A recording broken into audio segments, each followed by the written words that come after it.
السلام علیکم دوستو، امید کرتا ہوں آپ سب خیریت سے ہوں گے۔ اس ویڈیو میں آپ کو ایک کھنڈر کی آپ بیتی سناؤں گا۔ پچھلی ویڈیو میں نے آپ کو بہت ساری آپ بیتیاں سنائی ہیں، لیکن اس ویڈیو میں آپ کو ایک کھنڈر کی آپ بیتی سناتا ہوں۔ تو عنوان میں نے لکھا ہوا ہے، میں آپ کو آپ بیتی سناتا ہوں۔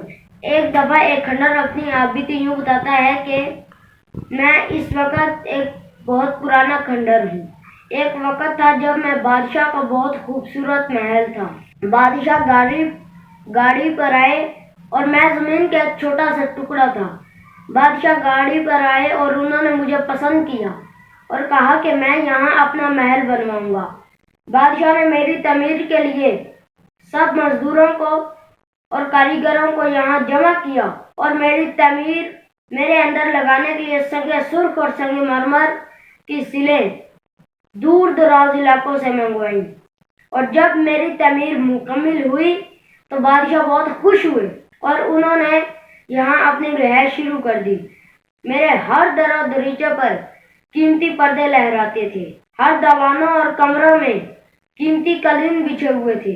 رات کو ایک سرے سے دوسرے سرے تک اتنی روشنی ہوتی تھی کہ نگاہ نہ جمتی تھی، اور میرے اندر تصویروں اور پھولوں اور گلدانوں سے اتنی رہائش کی گئی تھی کہ جو بھی اندر دیکھتا وہ حیران رہ جاتا کہ اتنا خوبصورت۔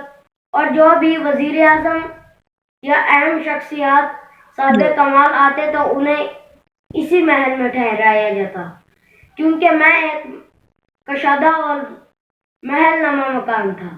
آخرکار ایک دن بادشاہ سلامت کو موت نے دبوچ لیا۔ بادشاہ کی وفات کا شوق 10 دن تک رہا، اور 10 دن کے بعد ویسے ہی محفلیں لگنی شروع ہوئی، اور اس کے بعد بادشاہ کے بڑے بیٹے نے رہائش شروع کر دی۔ وہ یہاں 16 سال رہا اور آخرکار ایک حادثے میں وہ وفات پا گیا۔ پھر اس کے بیٹے نے رہائش شروع کر دی۔ وہ ہر وقت شراب میں مبتلا رہتا تھا۔ بادشاہ نے اپنے مختلف گورنر مختلف صوبوں میں چھوڑے ہوئے تھے۔ جب انہوں نے دیکھا کہ بادشاہ تو ہر وقت نشے میں رہتا ہے، پھر انہوں نے بغاوت کر دی۔ پھر ایک پڑوسی ملک کے بادشاہ نے اس پر حملہ کر دیا اور اس پر قبضہ کر لیا۔ 2 دن کے بعد اس بادشاہ کی فوج کو شکست ہوئی اور بادشاہ کو گرفتار کر کے ہلاک کر دیا گیا۔ حملہ آور بادشاہ نے اپنا ایک نائب چھوڑا۔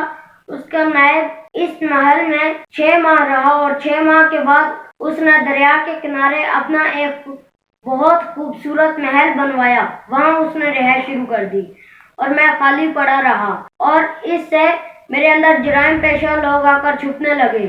لوگوں نے سنگ سرخ اور سنگ مرمر کی سلیں اکھاڑ کر لے گئی، اور جہاں محفلیں لگتی تھی وہاں لوگوں نے جانور باندھے ہوئے ہیں، اور جہاں تصویریں اور گلدان وغیرہ پڑے ہوئے تھے وہاں جانوروں کا گوبر پڑا ہوا ہے۔ اور چلتے چلتے ایک وقت آئے گا کہ میرا نام و نشان بھی اس دنیا ہستی سے ختم ہو جائے گا۔ ارے بھائی، آپ کی آنکھوں میں بھی آنسو آ گئے؟ یہ دنیا تو ہے ہی فانی، ایک دن سب نے اس دنیا سے چلے جانا ہے۔ اچھا، آپ زیادہ اداس مت ہوئیں، آج سے ہی نیک کام شروع کر دیں تاکہ آپ کو بعد میں پچھتاوا نہ ہو۔ خدا حافظ۔